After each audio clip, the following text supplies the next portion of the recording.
Salam müəllimlər, axşamınız xeyir olsun. Mən bu gün MİQ və sertifikasiya bağça imtahanına hazırlaşan müəllimlər üçün mövzu 28 savad təlim məşğələsinin təşkil metodikasından danışacağam. Vaxt itirmədən keçid eləyək mövzumuza. Mövzumuzda vacib olan məqamları nəzərinizə çatdırmaq istəyirəm. Yəni ümumi söz yığınını əlavə etmədim ki, əsas vacib olan hansı hissələrdirsə, o hissələrə daha çox diqqət eləyəsiniz. Burada qeyd olunduğu kimi böyük qruplarda məşğələlər elə təşkil olunmalıdır ki, uşaqlar məktəbə hazırlıq qrupuna keçənədək bir sıra vərdişlərə yiyələnsinlər. Gəlin görək onlar hansılardır. Hər hansı sözün təhlilini aparmaq, sözdə səsin yerini müəyyənləşdirmək, qalın və incə sahitləri ayırmaq, sözün səs strukturuna bələdləşmək və təklif olunan modelə uyğun söz seçmək, bütün sahitlərin böyük çap şəklini tanımaq və yazmaq. Ümumiyyətlə, yəni siz bilirsiniz ki, yəni uşaqlara əsas nəyi öyrətmək lazımdır?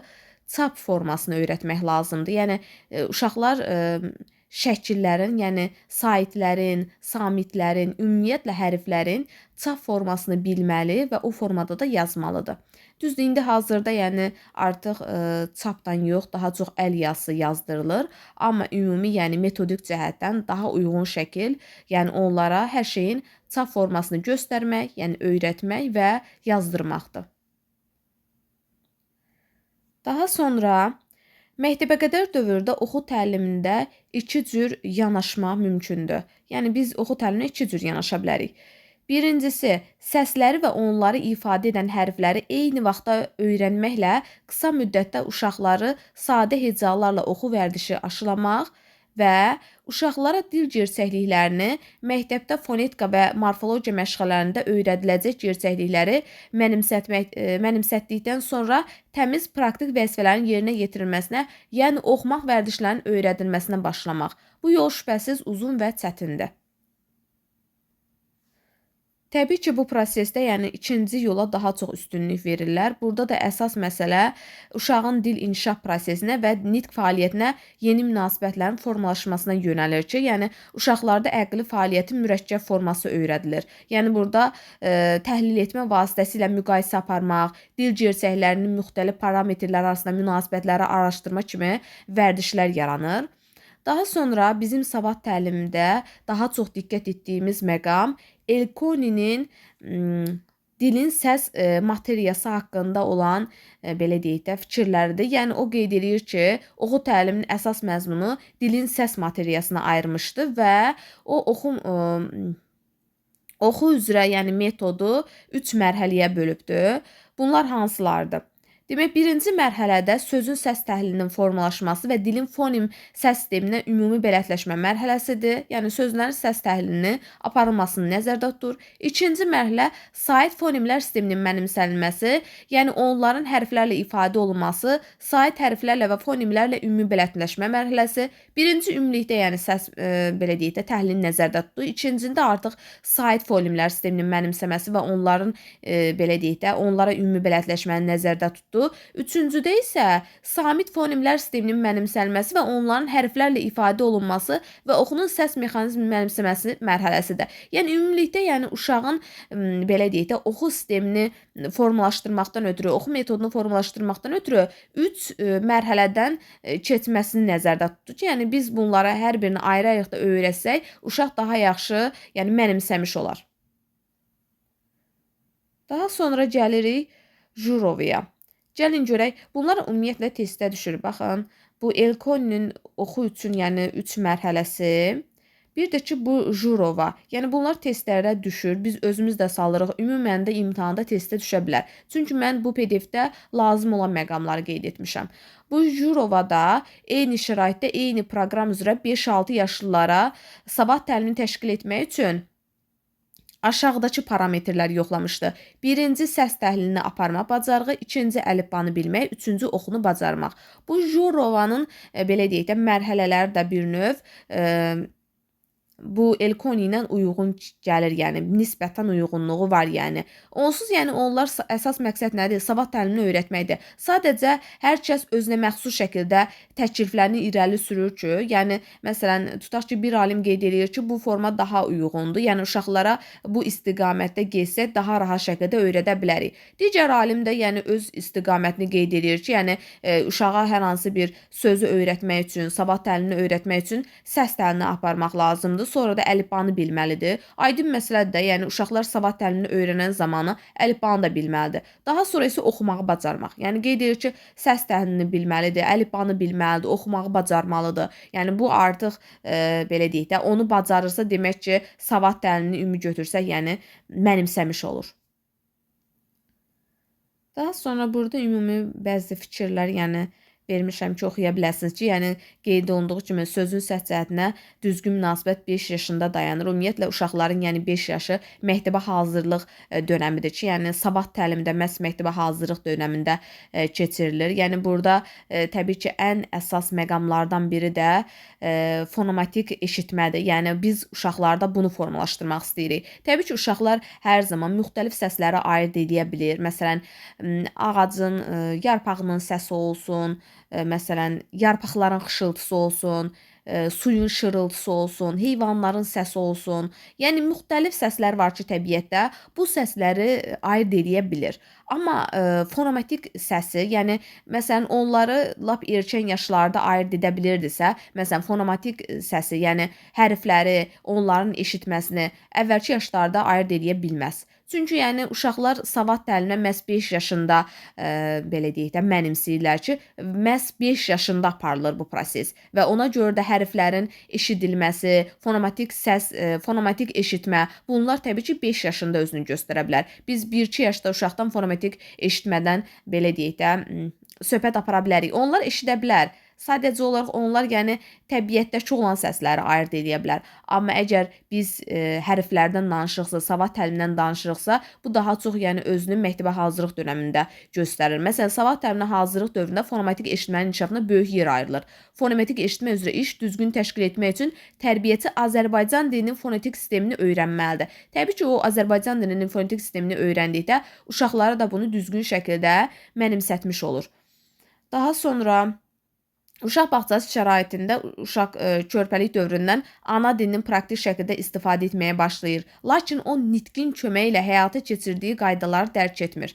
Yəni təbii ki, uşaqlar hər bir şeyi əvvəlcədən bilirlər. Sadəcə olaraq elə dövrlər var ki, o dövrdə məhz həmin mərhələlər xüsusi yer tutur. Yəni biz hər dönəmdə eyni şeyi öyrədə bilmərik. Hər dövrün öz xüsusiyyətləri var ki, biz materialları da hər dövrə uyğun şəkildə öyrədirik. Yəni uşaqlara mənimsədirik. Fonetik eşitmə müxtəlif uşaqlarda müxtəlif vaxtda başa çatır.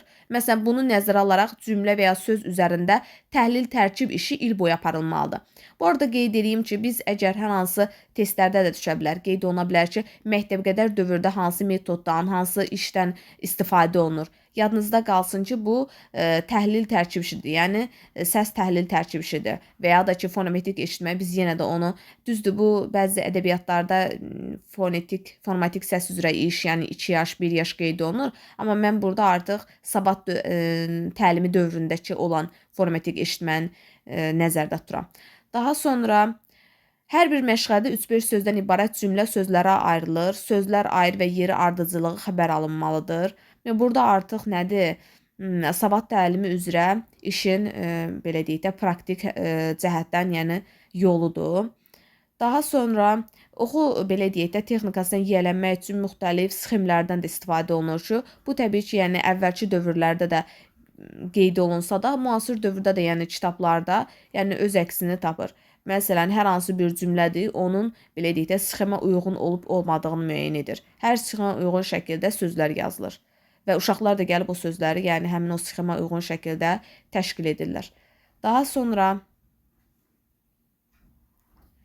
burada yəni belə deyək də metodikalar qeyd olunubdur ki, məsələn 20 ədəd dairə kəsib, 10-lu qırmızı, 10-lu göy rənglə rəngləyir.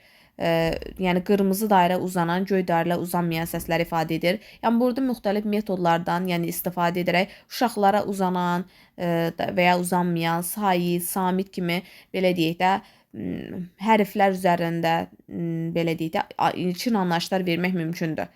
Daha sonra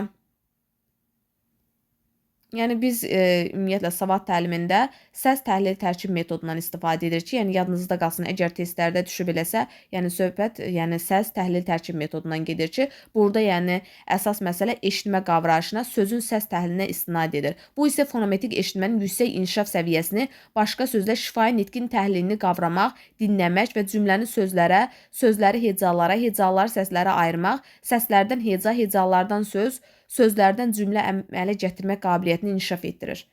Yəni biz səs təhlil tərkib odur ki, yəni biz cümləni müəyyən hissələrə bölüb, onların mahiyyətini uşaqlara belə deyək də izah edə bilirik. Uşaqlar bilməli ki, yəni cümlə sözlərdən ibarətdir, sözlər hecalardan ibarətdir, hecalar hərflərdən ibarətdir. Yəni bunun mahiyyətini dərk etməyə bacarmalıdırlar. Daha sonra gəlirik yazı təliminə. Yazı təlimində təbii ki, yəni biz necə ki, belə deyək, oxuda qeyd elədiyimiz kimi yazıda da yəni uşaqlar əslində yəni çap formasında yazmalıdırlar. Amma yəni müasir dövrü nəzərə alsaq, yəni təbii ki, bu yəni biraz fərqli formada özünü göstərir. Amma ümumi götürdükdə, yəni metodik cəhətdən uşaqları biz çap formasında yəni yazmağı öyrətməliyik.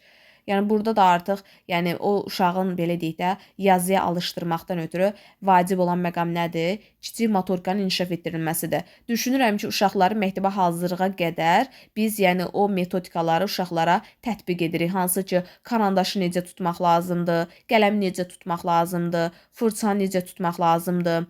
Yəni ki, uşağın kiçik motorikasını inkişaf etdirməkdən ötürü bir sıra yəni metodlardan istifadə edirik, bir sıra məşqlərdən istifadə edirik ki, uşaqlar yəni bunu düzgün şəkildə bacara bilsinlər. Əl-əzəllər daha inkişaf etsin ki, məktəbə hazırlıq dövründə, eyni zamanda məktəb dövründə çətinliklərdən qarşılaşmasınlar. Yəni uşağın kiçik motorikası nə qədər gözəl inkişaf edərsə, yəni onun belə deyək, qələmi tutması, yazı yazması da bir o qədər rahat olar. Daha sonra gəlirik oxunun mövqelik prinsipinə.